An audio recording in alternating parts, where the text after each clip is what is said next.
Great. Okay, I'd like to talk about elements that contribute to the evolutionary trajectory within a human lifetime that we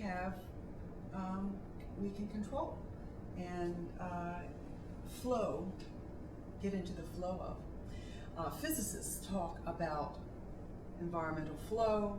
It's a whole different world. It's fascinating to hear them talk, but that's what we want. Flow is a term that psychiatrists use. It's the opposite of apathy. Flow is engagement in your life, having a sense of purpose, having a passion about what you do, losing sense of time while you're doing that activity, being in harmony and synchrony and working in a symbiotic sense with your environment and your colleagues. Something I need to work at every day myself. I'm hardly arrived. I'm on the journey, and I want to help you be on your journey too. And in the process of this journey, I discover who I am, and I'm able to live life to the fullest and work towards my goals. One thing I learned, it's a used car salesman's motto: every no is that much closer to a yes. Now, if you have a vision and somebody says no, or you are judged by a panel of experts, like I was in my second year at Oberlin Conservatory, who said I'll never have a career. They didn't know the foundation I had been laying for myself. They just heard me sing that day and said, "You don't fit into our box, no." And I had to say, of course I was upset, but I had to say, well, I know who I am, and I've got to go find better judges, which I did, or different judges, or keep working until I was able to make my statement and be taken seriously as a vocalist, which I was. I had a major career. So that's an example. So every no is that much closer to a yes. Meanwhile, there are some principles of, I call them principles of evolution. In other words, it's not just about me. It's not about my survival. Everybody, we're a colony, hive. We need each other, humans especially. We are not sharks. Sharks' brains are 2/3 olfactory. That's not how we operate. Only a 3/4 cup of olfactory breath goes into our lungs. The rest is human nature. So what are these elements? There are a handful of them, and I'm going to review a few of them here. Some of them are harder to exercise than others, like telling the truth, seeking the truth, telling the truth, even if it hurts, even if it causes discord. There are ways to be gracious and creative with the truth without lying. There are ways to be gentle and loving with the truth. And sometimes the truth just hurts. Ouch, I was wrong. And sometimes you just have to say that and take your breaks, because sometimes where one door closes, others open, and it's difficult to be in the hallway, as they say. So telling the truth is one. You can do all of the other aspects of evolutionary wellness, but if you're not seeking truth in a natural, evolutionarily sound environment, something's poisonous or it's not. Something's dangerous or it's not. The risks have to be calculated by knowledge of the truth. To evolve in an environment, what feeds me or doesn't? What water is clean or isn't? Truth is an evolutionary sound concept. We have become very manipulative. Consumerism is very dishonest. Commercialism can be very tricky. Doesn't make it right. Just because we can conjure it up doesn't make it right. So seeking truth is a pivotal element in going to where you want to go in your vision now. So you can oxygenate all you want, and you can do all the other elements of evolution, but if you're not telling the truth, if you're not seeking the truth, if you're not accepting the truth and acknowledging the truth and working in truth in your environment and community, then it's not ideal. It's not going to be a finished product, and you will fall short of the goal, even if everything else is in place. Your brain can have all the oxygen in the world, and at the end of the day, you've been working in truth all these years. That is where the winners are.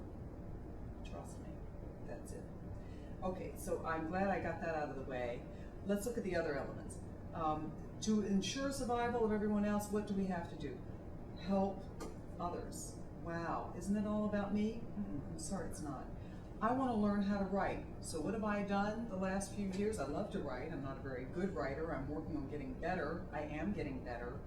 How do I get better in a whole, healthy, enjoyable, grounded, rounded way? I help others. I do as much as I can to help others learn to write at the same time. There's nothing selfish about my wanting to write, except I want to write. But I know that in order for me to write, like I want to really write very fluently, I want the book to write itself. I need to help others learn how to write.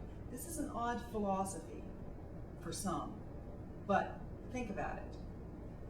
For me to survive, everybody has to survive. The evolutionary aspects of it make total sense. So that's what I'm talking about. How do we evolve in an evolutionary sense within our own lifetime? Tell the truth, help others. If you want to learn how to cook, help everybody learn how to cook. How do you find who you are? Through your friends. So if you want to become this wonderful person, you're not going to do it in front of the mirror. You need other people to exercise it and to feed off and learn off of. There are other ways to learn how to write and how to cook and how to, figure skate, is by watching master achievers. Watching how the masters cook. That is what I call parallel learning. There's a mirror neuron system in the brain that enables that to layer into your system at a subconscious level. Parallel learning and parallel mastermind imprinting. Why does what they are doing look so easy? Because it is easy. I know as a master singer, the more mastery I gain of it, and I have a lot of it, the easier it is. It is breath and placement and having the right vision and cognition. And that's what I'm talking to you today. To not only have the vision, but to prime the cognition by the idea of helping others. And there is a term in spiritual circles called agape, which means it's not I give to you, you give back. What's in it for me? I give so that I receive. It doesn't even matter who I'm giving to, really. And it doesn't matter if they even appreciate it or accept it. That is also a Christian value. We'll talk about the spiritual and religious platform to enable this course to an extent. The head of NIH, Francis Collins, wrote a book, The Language of God. So to understand that something way beyond our frontal lobes is enabling our evolutionary trajectory, and that we can surrender to that force, be it the magnetic pull of dark energy and the expanding universe, be it the polarization of our planet that works on an oxygenated brain, be it the rise upright from the gravity of our planet that works in conjunction with an oxygenated brain, be it, there are theories about how life even came to this planet from an asteroid or a comet, that we are actually a manifestation of something that arrived from another planet that is slowly going home. I don't know. All I know is that we're getting taller. Oxygen is fueling it, that towards the end of life, most aging people, even though there's cortical thinning, which goes against the concept of conscious, grounded spirituality, they become more spiritually based. And it's beyond fear, which is our next subject. So I'm going a little backwards on this because I'm putting the more difficult things first. Telling the truth.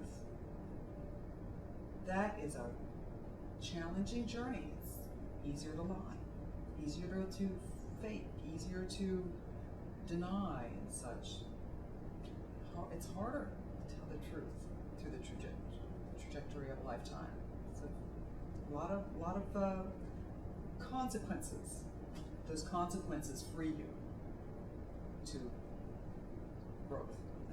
That's my experience. That's what I've come to understand as far as evolution, wellness. Telling the truth, helping others. Isn't it all about me? I'm in my plastic little shoebox in the sky here. Isn't it all about me, me, me? No. For it to be all about me, I have to make it about everybody in my cohort in the program at Johns Hopkins here. And that is exactly what I'm trying to do. And work in harmony and to enable their growth and their success in this program. That is the way that I enable my own journey in this program. It's just the way it is. And as a result of that, my self-seeking competitiveness, anxiety, delusions about what other people are doing and achieving or whatever, my competition. There's no competition in evolution. And I say that in regard to that, it's a personal journey where we're going. Our vision is a personal vision, and to get there, we want to do it relatively stress-free. We want to enjoy the journey, work with our friends and neighbors, enable their journey as well. And even if we're going in the same direction, if we're going for the same opera role, who cares? But no, you don't win by competing. You don't win by fighting. A fight is not going to produce a winner. It's just going to produce a fight. You win by winning. And you win by helping others win. So there's no competition. And what that does is that alleviates fear. Now, when we talk about fear and fear mechanisms, now back in the cave era and leading up to that, and wars and who's got what, and they've got more than me, and we want what they want, and the only way we're going to have to kill them to get toxic. Fear mechanisms in the brain are toxic. They're anaerobic, they're anxiety-based, they're powerful. You can lift a car off someone because you're afraid. You can run very fast and unpredictably. That's what it does. When you deprive a cell of oxygen, it becomes, when you're something's deprived of air, they go into epileptic, and so that's very unpredictable. So you can escape danger unpredictably. If it were predictable, if there was danger here and I was going to go right towards the door, if it was predictable, and my enemy would know that, and they just stop me right here. But with fear, I would stop, and I would, they would not know what I was doing next. So fear has its purpose in the past. Fear does not have purpose in a healthy evolutionary trajectory. So we want to disable that fear. And anxiety, what's in it for me? I'm scared. I'm worried. What did I do yesterday? What's going to happen tomorrow? Am I this? Am I ready? How do you get out of that? You think, I want to be ready. I'm not quite sure how to be ready. How can I help everybody be ready? How can we all be ready? And then, I'm going to talk to them and see how they're getting ready. So it's a community issue. So thinking of others disables that fear and allows me to, thinking of someone else disengages these fear circuitries. Now, the amygdala is a small little almond-shaped area buried deep in the brain. It's very connected to an area called the hippocampus, which is what breaks down in Alzheimer's. And the hippocampus is the last area. When we take a breath, oxygen is flooded into the brain, kind of in the center of the brain, and it tools around. There's all sorts of vasculature and veins and arteries that, capillaries that deliver oxygen to the brain. And the hippocampus is a place and memory, short-term memory area, and it is one of the oldest parts of the brain. And so as the brain has developed, it has kind of gotten very compact, while this wonderful new, here we are, and we know who we are, brain, and we can talk and figure skate and all those things. That part of the brain is all new, so that's grown over this old part. So this old part happens to be the hippocampus, which is where Alzheimer's and disorientation and memory and remembering what happened in the last few minutes, that is the last area that gets oxygen. It's the last area for oxygen drop off. And it's highly connected in many ways to fear circuitries. So when something's scary, you want to remember that. Not only do you want to remember it, you want to remember what happened just before it. And the hippocampus does that. So it's a powerful area of the brain to establish memories, and good and fearful and short-term, long-term. And so the more you exercise it, when you're fearful and anxious, you're not breathing. That means low oxygen to the brain. That means low oxygen to the hippocampus. And the more you starve that hippocampus, the longer you stay in that state, the worse the tissue becomes, eventually dies, and Alzheimer's begins. And the brain, it's like this cell death, plaque formation, almost, whether it migrates through messaging transfer, or simply the brain slowly just gets starved of oxygen and relies so much on these toxic, hypoxic cascades, etc. So fear needs to go. Nothing to fear but fear itself. I think that was Winston Churchill. We're talking about war, right?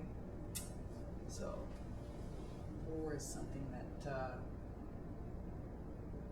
after the oxygenation issues, telling the truth, helping your neighbor, feeling validated, understanding that we create our vision and we enable our trajectory to that vision, and that every no is that much closer to a yes. So my philosophy, don't take things personally, even if they're meant personally, because we don't have time to focus on that hurt, that anger, that fear. There's no room for that in an optimal evolutionary trajectory, and that takes practice and exercise. So helping others, believing in something bigger than ourselves, that disengages the ego center, and it also disengages the fear center. Understanding that there are even simply magnetic forces. At the end of the day, after you understand the basic science of getting out of the self-interests, and the importance of that, you may come to a realization like Francis Collins did, like I have, that there is something out there that has got a very specific path for my life. And my job is to make all the plans, not plan the results. It sounds simple, but it is simple. Like I said earlier, mastery of things. Why do they look so easy? They are easy. Singing in front of 10,000 people at the Kennedy Center or wherever, outdoor arena, or filming something. It's breath and placement, and I have music to take off the page and opinions on that music, and that is layered on top of genius poets and genius composers and very well-trained orchestras and or accompaniment. However, there are layers of that provide the cognitive platform to deliver the breath and vocal placement, resonance. So that's the idea. There are other elements. Being of service is part of helping others. Having a purpose in life. These are all concepts of growth. And I want to come back to the spirituality and the religious aspects, because those meditation,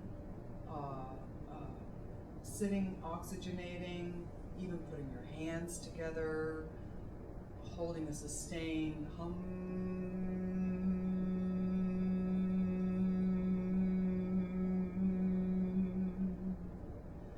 that simply vibrates parts of the brain tissue, and different tones, and repeating that and rolling air into that enhances that effect. I want to talk about that in another video.